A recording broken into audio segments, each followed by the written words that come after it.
Assalamualaikum warahmatullahi wabarakatuh. Ketemu lagi bersama channel saya, yaitu yang bernama Hikmatul Mukaromah. Saya dari Prodi Sistem Informasi 6B.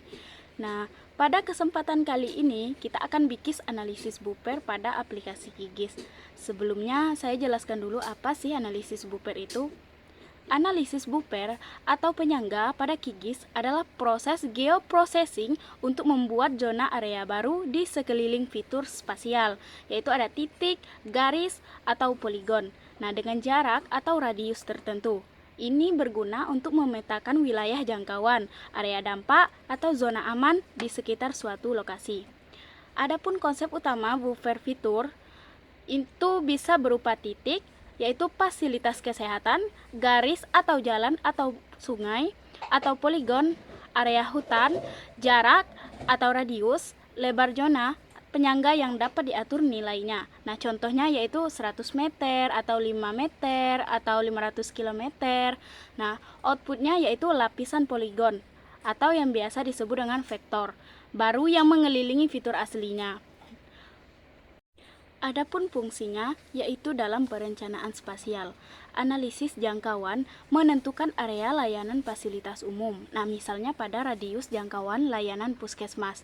Selanjutnya, analisis dampak lingkungan, yaitu mengetahui wilayah terdampak bencana di sepanjang aliran sungai atau sebaran polusi pabrik. Yang terakhir yaitu penentuan zona penyangga atau buffer zone. Nah, ini menetapkan jarak aman dari kawasan lindung untuk mencegah alih fungsi lahan.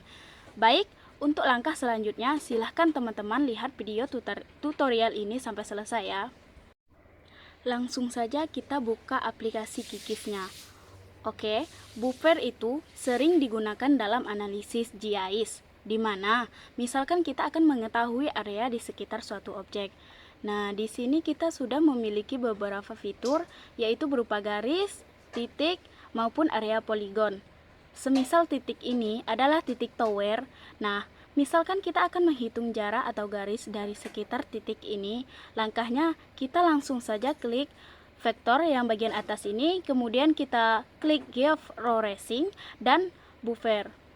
Maka akan keluar suatu jendela cover. Pastikan di sini adalah tower ya, teman-teman. Kemudian kita tentukan jarak atau radius dari objek tersebut. Nah, misalkan kita buat 500 meter dari titik pusatnya. Ini di sini satuannya adalah meter. Bisa kita ubah ke kilometer atau yang lainnya. Sekarang kita gunakan aja 500 meter ya, teman-teman. Nah, selanjutnya untuk hasilnya bisa langsung kita simpan ke dalam save file dengan cara kita klik pada titik-titik ini, lanjut kita save to file. Ini terserah teman-teman ya, mau menyimpan filenya di mana, mau bikin folder baru juga boleh.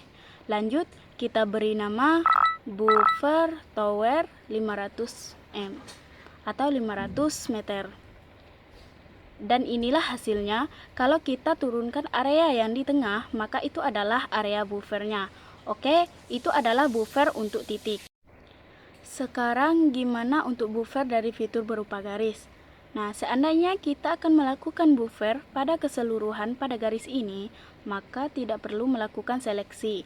Namun, kita hanya akan buffer terhadap fitur, maka kita akan melakukan seleksi terlebih dahulu. Bagaimana caranya? Seperti ini, kita pilih jalan, lanjut gunakan select, kemudian kita klik aja di garis tadi. Nah, maka kita hanya akan melakukan buffer terhadap fitur yang satu ini.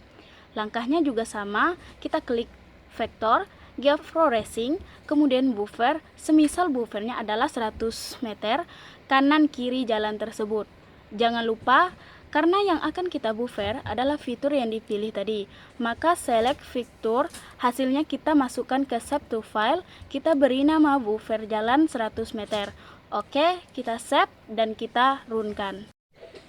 Nah, inilah hasil buffernya, kita bisa turunkan. Nah, jadinya seperti ini ya teman-teman. Jadi buffer hanya dilakukan terhadap satu fitur saja. Sekarang untuk buffer dari area, langkahnya juga sama ya teman-teman.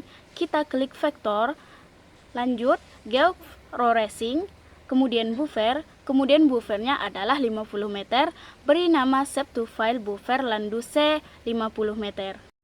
Lanjut kita save dan kita runkan. Oke, langsung close aja. Maka tampilannya akan jadi seperti ini ya teman-teman. Baik, demikian tadi teknis atau cara melakukan buffer dalam fitur di aplikasi QGIS. Mungkin itu saja yang dapat saya sampaikan. Lebih dan kurangnya saya mohon maaf. Wabillahi taufik wal hidayah. Wassalamualaikum warahmatullahi wabarakatuh.